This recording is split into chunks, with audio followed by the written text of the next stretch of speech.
सम्राट के स्टूडेंट, मेरा नाम आकाश। मेरे प्यारे बच्चे, आज वीडियो सबसे ज्यादा इंपॉर्टेंट है। आज वीडियो बताने वाला हूँ आप लोगों को बिना पढ़े कॉपी कैसे लिखे। हाँ जी दोस्तों, आप बिल्कुल 100% मेरे प्यारे बच्चों ला सकते हो। बोर्ड एग्जाम में बिना पढ़े कॉपी आप लिख सकते हो। मेरी गारंटी, पूरा अनुभव शेयर करने वाला हूँ, ठीक है। और बिना पढ़े 95% कैसे लाए, क्या अप्रोच होनी चाहिए, सब कुछ बताने वाला हूँ। अगर आप क्लास 10th में है, 12th में है, तो दोनों के लिए वीडियो बहुत ज्यादा इंपॉर्टेंट है। वीडियो को लाइक कर देना एक प्यारा सा, क्योंकि इतना अप्रोच बढ़िया आप लोगों को कोई पूरे यूट्यूब पे नहीं बताएगा। मेरी गारंटी है, पूरे यूट्यूब पे कहीं भी ढूंढ लेना। अगर इससे बेहतर कोई ट्रिक बताएगा तो मुझसे कमेंट कर देना, ठीक है। इतना बेस्ट अप्रोच बताने वाला हूँ कि बिना पढ़े कॉपी कैसे लिखोगे, पूरा अनुभव बताने वाला हूँ। अगर आपको कुछ नहीं आता है फिर भी आप कॉपी लिखकर 90-95% कैसे लाओगे, ये मेरी गारंटी है। मैं अपना अनुभव पूरा शेयर करने वाला हूँ आज की इस वीडियो में, ठीक है। आप कॉपी में क्या लिखेंगे कि एग्जामिनर को मालूम भी नहीं चलेगा कि यह सही लिखा है या गलत लिखा है। बहुत सारे तरीका होता है जो आप लोगों को मालूम नहीं है, और बहुत सारे बच्चे हर साल इस तरीके से पास भी होते हैं, ठीक है। तो मैं वही अनुभव आप लोगों को शेयर करना चाहता हूं। और आप कैसे लिखना चाहिए, ठीक है। आपको एग्जाम में कैसे लिखना चाहिए कि पूरा इंप्रेशन, जैसा हर एक छात्र से आपकी कॉपी देखने में अलग दिखेगी और आपको नंबर पूरा का पूरा मिलेगा। पूरी जानकारी इस वीडियो में आप लोगों को बताने वाला हूं, तो वीडियो को पूरा देखना, ठीक है। थोड़ा सा भी मिस स्पेंड मत करना, ठीक है। 95% मार्क्स आप लोगों का पक्का आएगा, 100%। इतना मैं दावे के साथ क्यों कह रहा हूँ, क्योंकि मैं उस तरीके से आप लोगों को बताने वाला हूँ, ठीक है। लेकिन लाइक चाहिए मुझे, क्योंकि मैं इतना ज्यादा आप लोगों के लिए मोस्ट इंपोर्टेंट वीडियो बना दिया कि लाइक मुझे चाहिए। अब कैसे लाना है बिना पढ़ के 95%? कोई मामूली बात नहीं है कि 95% बिना पढ़े कोई छात्र कैसे ला सकता है भाई, ये भी तो सवाल है। लेकिन आज की वीडियो में कमाल की चीजें मैं आप लोगों को बताने वाला हूँ, कमाल की, आप खुश हो जाओगे, ठीक है। बस वीडियो पूरा लास्ट तक देखो तो सही, ठीक है। देखो, सबसे पहले आप लोगों को करना क्या है मेरे प्यारे बच्चों, एक एक पॉइंट को आप लोग नोट करते जाना। सबसे पहले आप लोगों को बताऊं कि सबसे पहले देखो, कुछ चीजें नॉर्मल चीजें जो उसको ध्यान में रखना है, और कुछ चीजें जो कि मैं बेस्ट आप लोगों को बताने वाला हूं। बस आप सब्र करते रहिए। देखो, रूल नंबर पहला क्या है, सबसे पहले सुनो। सबसे पहले क्या है कि सबसे पहले आप एग्जाम में काला और नीला पेन लेकर जाएं। देखो, आप कहोगे कि ये तो सब बताते हैं कि काला और नीला पेन लेकर जाइए, आपने क्या नया बता दिया? तो इसलिए बता दिया कि कुछ बच्चे क्या है कि कुछ बच्चे हरा पेन लेकर चले जाते हैं, कुछ बच्चे लाल पेन का इस्तेमाल करते हैं कि मेरी जो कॉपी है अद्भुत दिखेगी। लेकिन क्या है कि एक तो आप पढ़े नहीं है, इसके बाद कॉपी लिखने जा रहे हैं, उसी में आपने हरा लाल पेन का यूज कर दिया, तो ऐसे ही नंबर आप लोगों को कट जाएगा, तो पास कहां से होगी। इसलिए बता रहा हूं कि सबसे पहले आप लोगों को सिर्फ काला और नीला पेन ही लेकर जाना है एग्जाम में। पहली बात जो कह रहा हूं उसको मानो तुम, ठीक है। इसके बाद आपको पहले, सबसे पहले देखो, आपको क्या होगा कि आपको सबसे पहले ऑब्जेक्टिव प्रश्न और एक निश्चित समय दिया जाएगा। सबसे पहले आपको ऑब्जेक्टिव प्रश्न दिए जाएंगे और 1 घंटे की आपको समय दिया जाता है उसको हल करने के लिए।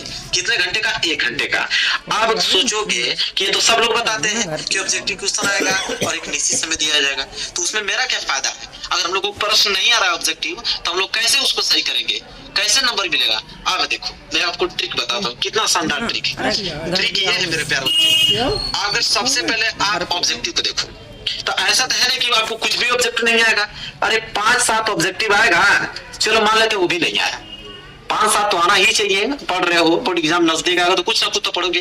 5-7 नंबर वो भी नहीं आया है, फिर कैसे पास हो गए ऑब्जेक्टिव क्वेश्चन में? तो पास कैसे हो गए? सबसे ज्यादा, मैं पूरा अनुभव बता रहा हूँ आप लोगों को, सबसे ज्यादा आप लोगों का एक बी वाला ऑप्शन और एक सी वाला ऑप्शन सबसे ज्यादा आप लोगों का फंसता है, सबसे ज्यादा। तो इसलिए आप लोगों को जब ऑब्जेक्टिव क्वेश्चन कर रहे हो, तो जो आ रहा है तो पहले तो उसको रख लो, जो नहीं आ रहा है तो उसमें किसी को बी रखो, किसी को सी रखो। 100%, 85% गारंटी मेरा कि अधिकतर आप लोगों का सही होगा, क्योंकि इस प्रकार अरेंजिंग करके बनता ही है। मैंने बहुत सारा अनुभव किया था, बता रहा हूं आप लोगों को, इस प्रकार बनता ही है। अगर आ रहा है तो ठीक है, नहीं आ रहा तो बी और सी पे ही क्लिक करना है अगर पास होना चाहते हो तो। इसके बाद रूल नंबर दूसरा क्या है, तो उसके बाद आपको सब्जेक्टिव प्रश्न देखने को मिलेगा। कैसा प्रश्न है? सब्जेक्टिव प्रश्न। यहाँ पे देखो, सब्जेक्टिव प्रश्न दिया जाएगा। इसके बाद देखो, सब्जेक्टिव प्रश्न में करना क्या है कि उसमें भी वही अप्रोच आपको अपनाना है। पहली बात कि सबसे पहले आप लोग पूरा पेपर पढ़ोगे, ठीक है। पूरा पेपर पढ़ने के बाद उसमें से जो क्वेश्चन आ रहा है अच्छे से आप प्रश्न उत्तर हेडिंग डालो, एकदम खूबसूरत राइटिंग में ठीक है। प्रश्न उत्तर डालने के बाद जो प्रश्न आ रहा है, 2 ही 3 प्रश्न आ रहा है, उसको आप पहले करो। जब उसको कर लोगे ना 2-3 प्रश्न को, इसके बाद मैं आपको ट्रिक बताता हूँ कि जो प्रश्न नहीं आता है उसको क्या किया जाता है। ठीक है, तो उसको क्या करना है मेरे प्यारे बच्चों, सबसे पहले देखो जो प्रश्न आ रहा है उसमें भी तरीका आपको बता रहा हूँ कि सबसे पहले आप फर्स्ट पेज में आप काट पीट नहीं लिखेंगे। मतलब काट पीट करना ही, देखो first impression is last impression. भले ये तुम टॉपर हो, अगर कोई टॉपर व्यक्ति है उसको बहुत टैलेंटेड है, अगर आगे का 2-3 पेज अगर वो गलत कर दिया इस तरह काट पीट, दुनिया की कोई ताकत नहीं है कि उसको वो टॉपर बना सके। अगर 2-3 पेज आगे का अगर काट पीट कर दिया, पूरा इंप्रेशन डाउन हो जाएगा और उसको नंबर समझ लो, 90 में कितना नंबर, 75 नंबर, 60 नंबर उसको बस मिलेगा। ठीक है, अगर आप लोग पेज को काट पीट नहीं करते हो, देखो एक चीज और बता रहा हूँ, एक जो एग्जामिनर होता है मेरे प्यारे बच्चों, लाखों कापियां सब चेक करते हैं, इतना फास्ट चेक करते हैं ना कि वो सब पहले आगे की कॉपी देखकर आपको डिसाइड करते हैं कि वहां कितना नंबर ला सकता है, कितना नंबर नहीं ला सकता है। अगर आपने आगे ही 3-4 पेज आपने बहुत अच्छे से लिखा है तो उसी पे वो आगे आप लोगों के पास इस तरह चेक करता जाएगा और नंबर देता जाएगा। तो वही first impression is last impression है, यही काम करना है। सबसे पहले कि जो आपको प्रश्न आ रहा है वही करो। आपको राइटिंग जितना अच्छा हो सके उतना अच्छा लिखना है, क्योंकि इंप्रेशन बनाना है आपको 2-3 पेज में। अगर वो इंप्रेशन बना दिए तो समझ लो कि बल्ले बल्ले, आगे की कॉपी भले तुम गलत लिखो वो पक्का चेक होगी 100%, कोई दुनिया की ताकत नहीं रोक सकता उसको, लिखित बता रहा हूं। तो ये काम करना है। इसके बाद तीसरा जो है कि जब आपको प्रश्न कॉपी मिलेगा, जो प्रश्न कॉपी मिलता है, उस समय आप प्रश्न को सही सही जरूर पढ़े, क्योंकि सही सही पढ़ोगे तो आगे वही प्रश्न करोगे, और उसमें सही पढ़ोगे तभी तो सही आंसर दे पाओगे। तो सही सही पढ़ना बहुत जरूरी है। पूरा प्रश्न पत्र ही पढ़ डालो, फिर उसमें ट्रिक लगा दो कि कौन कौन सा प्रश्न हमको आ रहा है, उसको आप पहले करो, और फिर जो प्रश्न नहीं आ रहा है उसके लिए तो राम बार बताने वाला हूँ लास्ट में, कि जो प्रश्न नहीं आ रहा उसका आंसर कैसे लिखोगे, नंबर कैसे ले जाओगी वो बताने वाला हूँ। इसके बाद देखो कॉपी लिखते समय आप उसमें गलत शब्द, गाना, गाली, कसम, ये सब नहीं लिखना, नहीं तो 1 नंबर हटाओ, फेल हो जाओगे। सब कुछ अगर ये इंक्लूड कर दिए, तुम कसम लिखने लगे, गाना लिखने लगे, गाली लिखने लगे, तो 1 नंबर नहीं मिलेगा। गलत लिखो बट ये सब मत लिखो। गलत लिखने का भी तरीका ना होता है, अभी मैं आपको बताऊंगा आगे कि गलत भी कैसे लिखा जाता है, कि एग्जाम को पता नहीं चलेगा कि गलत लिखा है या सही लिखा है। तो सब कुछ मैं आपको बताने वाला हूं, बस वीडियो को आप लाइक कर दो। ठीक है, चलो तो आपने नोटिस क्या किया कि कुछ भी लिखो, गाना, गलत शब्द, गाली, कसम, ये सब नहीं लिखना है आप लोगों को। इसके बाद अगर हम बात करें तो रूल नंबर 4 आ जाता है, और रूल नंबर 4 है कि सभी प्रश्नों का जवाब देना है, कोई भी प्रश्न छोड़ के आना नहीं है। बहुत ज्यादा इंपॉर्टेंट है ये चीजें, एक भी प्रश्न छोड़ना मत। अच्छा ये बताओ, कोई प्रश्न 5 नंबर का है, उसको तुम छोड़ दिए, 1 नंबर नहीं मिलेगा? 1 नंबर कोई दे रहा है जब तुम उस प्रश्न को ही नहीं किए हो। तो आप उस प्रश्न को करो ना यार, मैं बताता हूँ कैसे करना। नहीं आ रहा है तो बिल्कुल नहीं, मैं आपको बताऊंगा कि किस पर उस प्रश्न करोगे, 1 नंबर आप लोगों को मिलेगा। मैं आगे भी बता रहा हूँ आप लोगों को, लेकिन बस इतना ठान लो कि कोई प्रश्न छोड़ना नहीं है।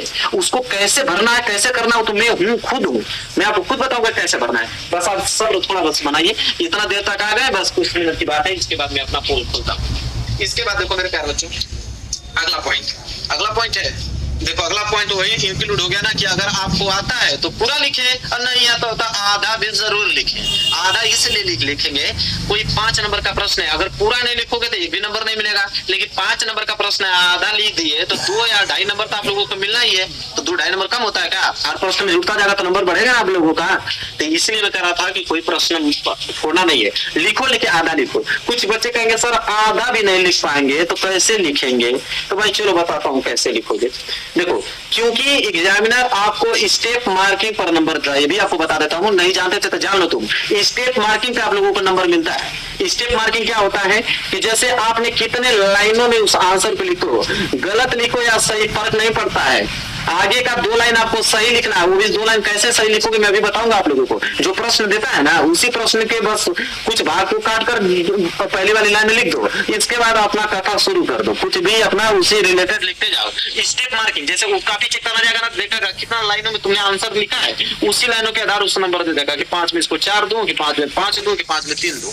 ठीक है, अगर आपको कोई प्रश्न नहीं आता है तो क्या करें? मेन तो यही बात है, समस्या तो यही है, हर एक सब्जेक्ट में तो यही समस्या है कि अगर आपको प्रश्न ही नहीं आ रहा है तो आप क्या करेंगे और कैसे आप लोगों को नंबर आप लोगों को मिलेगा। मेन समस्या आप लोगों का यही है। तो कैसे करोगे जो प्रश्न नहीं आप लोगों को आ रहा है? देखो जैसे मैं आपको बताता हूँ, अब आपको कैसे लिखना है। अगर प्रश्न नहीं आ रहा है तो कैसे लिखोगे? देखो 5 ही तरीका होता है, कोई प्रश्न नहीं आ रहा है तो 5 ही तरीका होता है नंबर लेने का। सबसे पहले कीवर्ड, कीवर्ड मतलब क्या होता है, जैसे आपको बोल देगा विद्युत धारा, अगर बोल दिया आपको ना कि विद्युत धारा किसे कहते हैं बताओ, तो कीवर्ड इसमें क्या है आप लोगों का, या तो विद्युत है या तो धारा। तो विद्युत के बारे में जानते हो कुछ, जानते ही हो, लाइक तुम्हारे पास है भाई, विद्युत के बारे में जानते हो, विद्युत के बारे में कुछ ना कुछ धीरे से विद्युत डालोगे, विद्युत है, विद्युत यंत्र है, उससे विद्युत धाराएं बहती है, लाइट जाता है, कुछ ना कुछ लिखना चालू करो। या विद्युत से तुमको कुछ नहीं आ रहा तो 100% धारा से तो कुछ आएगा। इसी तरह हर प्रश्न में 3-4 कीवर्ड होते हैं, जो कीवर्ड तीनों चारों में से जो कीवर्ड आपको आ रहा है उसी को पकड़ो और लाइन से शुरू बनाना चालू कर दो, बस ये काम आपको करना है। इसके बाद राइटिंग बेस्ट होनी चाहिए। राइटिंग क्या होनी चाहिए आपकी बेस्ट, गलत ही लिखो लेकिन राइटिंग साफ सुथरा होना चाहिए, कोई पकड़ नहीं पाएगा, मेरी गारंटी है, नंबर आपको पूरा देकर जाएगा, मेरी गारंटी। बस यही काम करना है। और मेन पॉइंट सबसे पहले क्या है कि मेन पॉइंट जो लास्ट है, मेन पॉइंट को हाईलाइटेड करना है आप लोगों को। मेन पॉइंट जो आ रहा है उसको नीचे आप हाईलाइटेड बना दो, जब हाईलाइटेड बना दोगे तो एग्जामिनर का ध्यान सिर्फ उसी पे जाएगा और उसी को देखकर आप लोगों को नंबर देगा। यही 5 तरीके हैं नंबर उठाने का मेरे प्यारे बच्चों, ठीक है। बस कीवर्ड को पकड़ो, कोई कीवर्ड लिख लो, उसी में रिलेटेड जोड़ते जाओ 3-4। एक चीज और मैं बताता हूँ, उसको बहुत ध्यान से सुनो। जैसे कोई प्रश्न 6 नंबर का है तो भाई उसको 6 नंबर के हिसाब से लिखना है ना कि 6 नंबर का प्रश्न है तो तुम 2 लाइन लिख दोगे तो आपको 6 नंबर मिलेगा। एग्जामिनर पागल नहीं ना है कि 6 नंबर का प्रश्न 2 लाइन में ही दे देगा आपको। 6 नंबर का प्रश्न है ना तो गलत ही लिखो, लेकिन कम से कम उसको 1 पेज या 1.5 पेज में लिखो। 1 पेज या 1.5 पेज में लिखोगे तो एग्जामिनर समझ जाएगा कि भाई 6 नंबर का है और उतना लिखा भी है तो नंबर आपको दे देगा। तो ये काम जितना नंबर का क्वेश्चन है उसी के रिलेटेड लिखना, ठीक है। 2 नंबर का अगर प्रश्न है तो तुम 5 पन्ना में लिख दोगे तो ये नहीं है कि तुमको ज्यादा मिल जाएगा, 2 नंबर ही मिलेगा, लेकिन वो जान जाएगा कि 2 नंबर के प्रश्न के लिए कम से कम 5 लाइन 6 लाइन बहुत काफी है और ये 5 पेज लिख दिया मतलब गलत लिखा है, तो ये भी अप्रोच होता है, ठीक है। तो जितने नंबर का प्रश्न है उतने ही रिलेटेड आप लिखो, बस इतना ही काम करना है। फिर देखो अगर कोई फेल हो जाए तो फिर हमसे बात कर लेना, कोई अगर फेल हो जाए तो बात कर लेना। मेरे प्यारे बच्चों पूरा ने बहुत शेयर किया हूँ, वीडियो को लाइक कर दो, चैनल पे नए तो चैनल को जरूर सब्सक्राइब कर लेना। मिलेंगे नेक्स्ट वीडियो में, तब तक के लिए धन्यवाद।